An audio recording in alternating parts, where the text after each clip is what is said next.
Hi, it's Dwyer, gamblersadvisory.com, a free site, bettingangle.us, a free site. It's the morning after Francis Ngannou drops Tyson Fury and goes the distance against him. Let's talk about it, but first remember, the opinion you should follow should be your own. Just consider this video to be a second opinion from a complete stranger online. Now let me open by just saying this. I believe the talking heads in the 1980s put it best. This ain't no disco. This ain't no fooling around. Right? Just understand, the world's fastest man is only the world's fastest man until he loses a race. Then the man who beat him is the world's fastest man. Right? We don't get into some legalistic type conversation where we say, was this race sanctioned by this sanctioning body or whatever? Now, I need for people to understand what was at stake here. Understand the throne. Right? I'm just telling you, Tyson Fury, in my eyes, is the lineal champion. Right? He is the heavyweight king. He is the lineal. Lineal champions don't have non-title fights. Right? I don't want to hear about some alphabet soup. I don't want to hear about some sanctioning body. I don't want to hear about 10 rounds versus 12 rounds. People just need to understand, if you're the lineal champion and you get beaten by the other guy, you lose that title. I'm just telling you that that title is the most important title in the heavyweight division. Right? So I don't care whether the guy who beats the lineal champion is an MMA guy or is the guy down the street fixing cars. If he beats the lineal champion, you know what we call that guy? We call him champ. Right? So the stakes in this fight could not be higher. Right? As you're watching this fight, you understand, okay, legally, whoever wins this fight, isn't necessarily the WBC champion. You understand all that long-windedness. But you know in your heart that if Francis Ngannou beat Tyson Fury, you were going to have a full-scale crisis on your hands. You understood the legal championship was going to leave the world of boxing and was going to be owned by an MMA guy. Right? You understood boxing history too. When the heavyweight champ in an exhibition, we'll put it in quotes, got dropped by the middleweight champion, right? Jack Johnson gets dropped by Stanley Kitchell. And you understood, as Johnson did, that that moment was so serious that when Johnson gets off the canvas, he then proceeds to knock out several of Stanley Kitchell's teeth in knocking out Kitchell. Now let's talk about this fight. Let me say this. This is one of the most major fights. If you have a copy of the fight, you need to revisit it from time to time. This is one of the most major fights in Tyson Fury's career. We'll be talking about this fight for years, 20 years from now. You're going to be sitting down looking at old films on television or some computer monitor, right? AI will bring this up, of big fights during the 2020s. And this is going to be one of them, right? Understand, too, this is not a fastball situation. This is not a Dubois versus Usyk situation, where Dubois is brilliant for about 15 seconds of that fight. It's when he lands a shot, in my opinion, a legal shot. Disagree with me, it's fine, it's a free country, right? He lands a legal shot on Usyk and Usyk drops, right? Apart from that moment where he drops Usyk, you understood that Dubois was systematically getting beaten. Right, folks? This is not that fight. This is not the pitcher with the fastball who has one pitch that the other guy can't figure out. This fight is far more troubling if you're a Tyson Fury fan. Tyson Fury is getting systematically dismantled in some rounds. Systematically dismantled. Let me say this. I know the world is focused on the third round. I understand that left hook that Ngannou throws that drops Fury hard.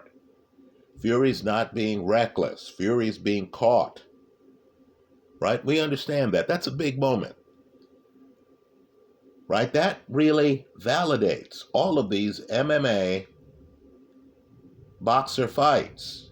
You mean to tell me the heavyweight champion, and I know life's unfair, but you need to understand there are two groups in boxing. There's the heavyweight champion, and then there's everyone else. Right? You get the fact that boxing has brilliant fighters. We all know that. But symbolically, the heavyweight champion is the top of the top. You understand that a guy in his first pro fight dropped the heavyweight champion in the third round. But I'm just telling you, what's even more troubling is look at that third round. That's not even the first left hook that Ngannou lands flush in that round. Understand, Ngannou sizes him up and lands a home run left hook. The kind of punch that you've seen Tyson Fury go an entire fight without getting hit, right? Like the Derek Chisora fight recently. You understood this was the kind of punch that Dillian Whyte, a perennial contender, could not land on Tyson Fury. Just understand that Ngannou lands it multiple times in that third round. There's not a lot of margin for error when you're fighting a guy with knockout power. What I want people to do, though, is to venture even further down the road in the fight.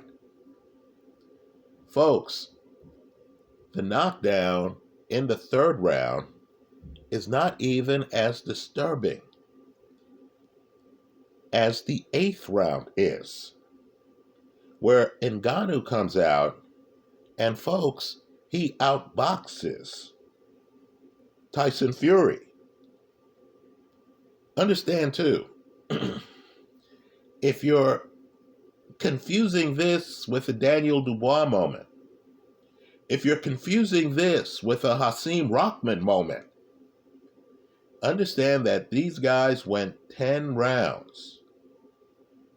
And according to CompuBox, it's the MMA guy, Francis Ngannou, who landed more power shots.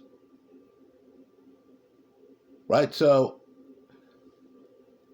let's just keep this real. The only reason Francis Ngannou lost this fight to this observer is because after a brilliant, and I mean brilliant, eighth round, and understand Fury's history.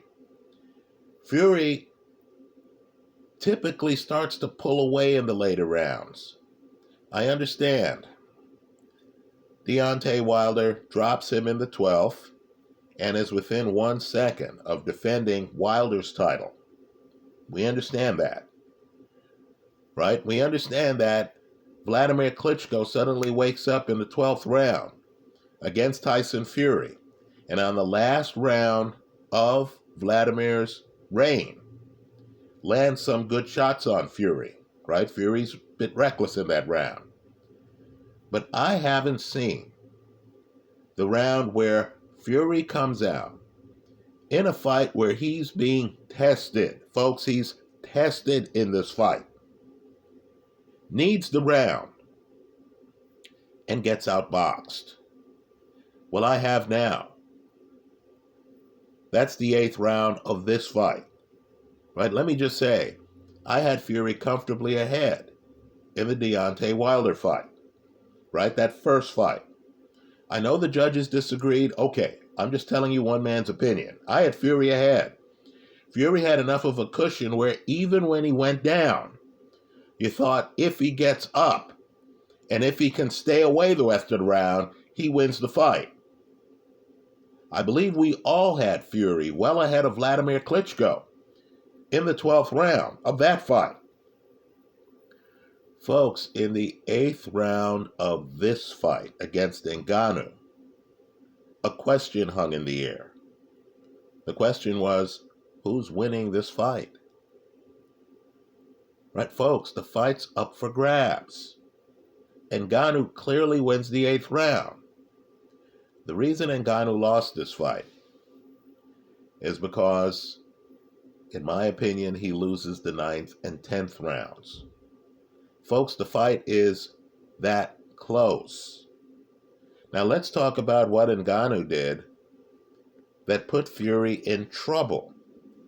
And let me just say, I know the people who haven't seen the fight, they're going to say clearly Dwyer is overreacting here. He's, pushing this to make the video exciting. No, folks, I don't have to do that.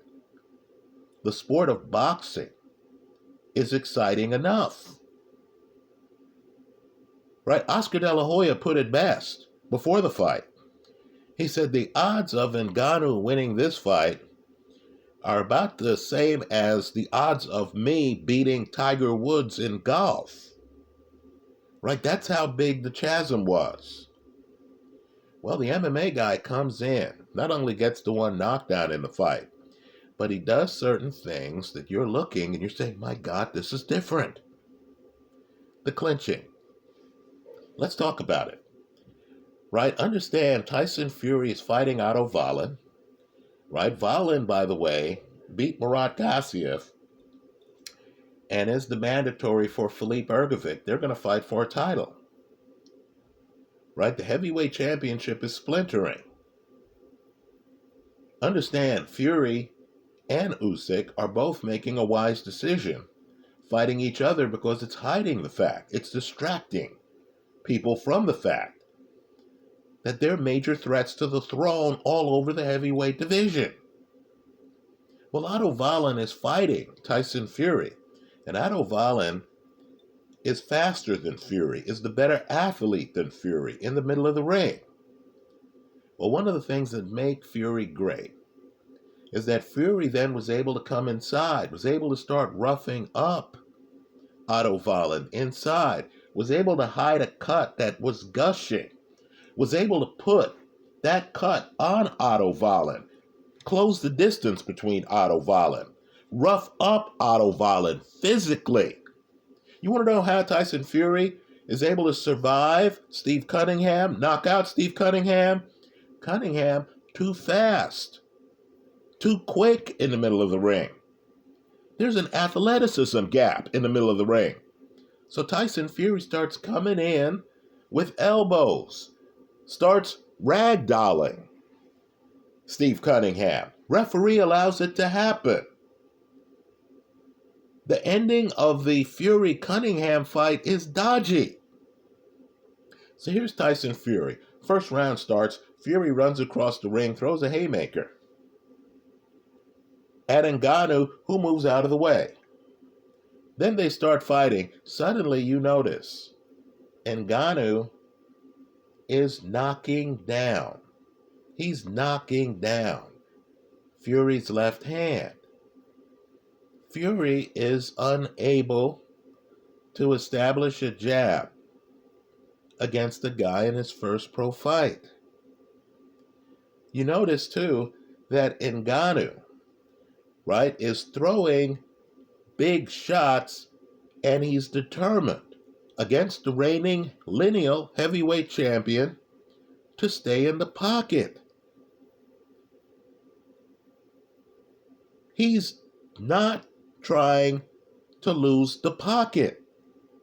He's in front of Tyson Fury, and he wants to be in front of Tyson Fury.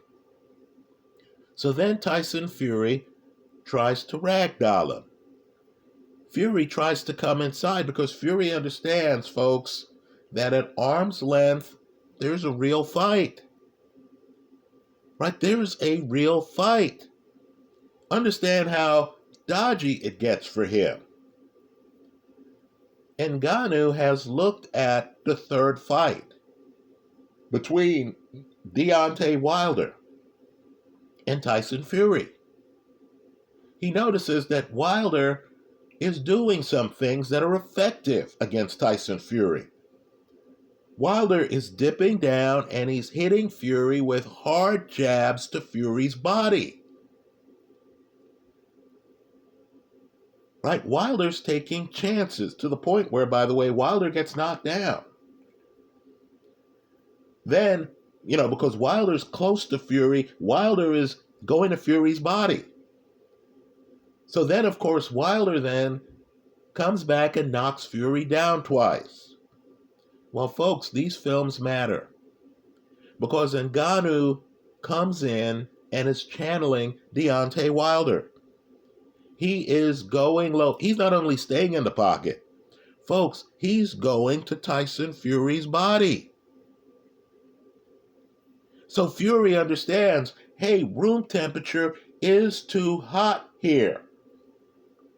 I need to pull an Errol Spence, and I need to get up close and personal. I need to start clinching this guy. I need to lose this dynamic of being outside, and I need to smother him. So Tyson Fury reaches in to clinch Ngannou. And folks, Ngannou clinches back. Ngannou has the body mass, the power to not allow Tyson Fury to clinch him like he did Otto Wallin.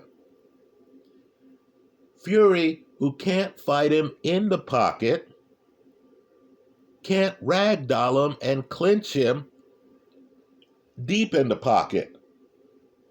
And of course, Ngannou is fearless. He's on his front foot. He won't allow Fury to get more than an arm's length away. That back door out of the pocket, Fury can't beat Ngannou to it. As Fury backs away, Ngannou comes forward. Ngannou's an athlete, himself a champion. The side doors, the side exits to the pocket, whichever way Fury goes, Ngannou follows him. So folks, it gets urgent. The coup de grace, the moment when you understand that you're not in Disneyland anymore, that you're actually seeing something, is when Fury, out of desperation, switches to southpaw. Timothy Bradley on the telecast says he's switching to southpaw because something's not working. And it gets worse because Ngannou then switches to southpaw. And you understand Fury is in against a ringer. That Ngannou isn't some boxing novice. That Ngannou has been in the gym and has figured out some strategies here. Folks, he's high risk. He's highly skilled. Let me take this moment here to salute his corner. Right? I know there's some question about exactly what the contours of Mike Tyson's role was in the preparation of Ngannou. All I can say is this. However Ngannou prepared, we need to be applauding the people who helped him prepare. This is one of the most prepared fighters I have seen against Tyson Fury. So Fury can't overpower Ngannou.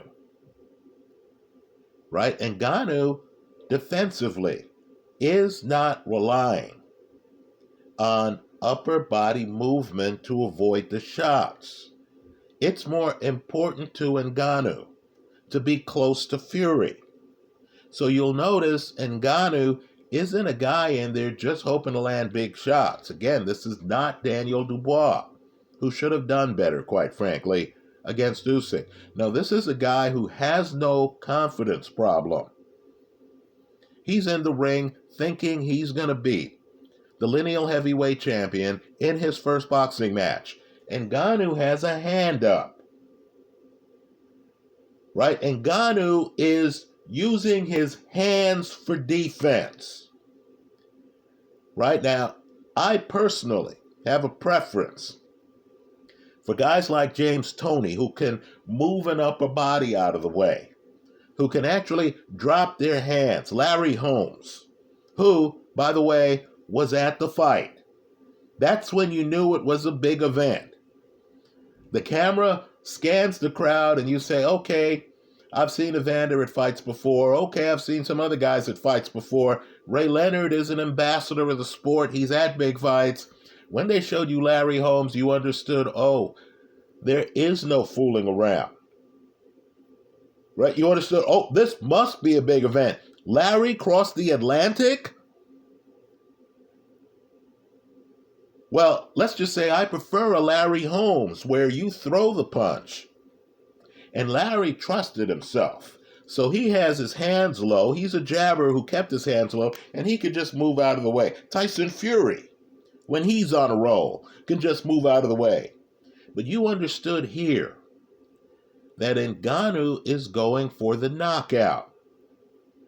So let me tell you, the real fight, both guys, by the way, are going for the knockout. The real fight is in Ngannou's effort to land his right hand. Understand, even after he drops Fury with his left, you get the fact that he's not inverted. His left is his offhand. Because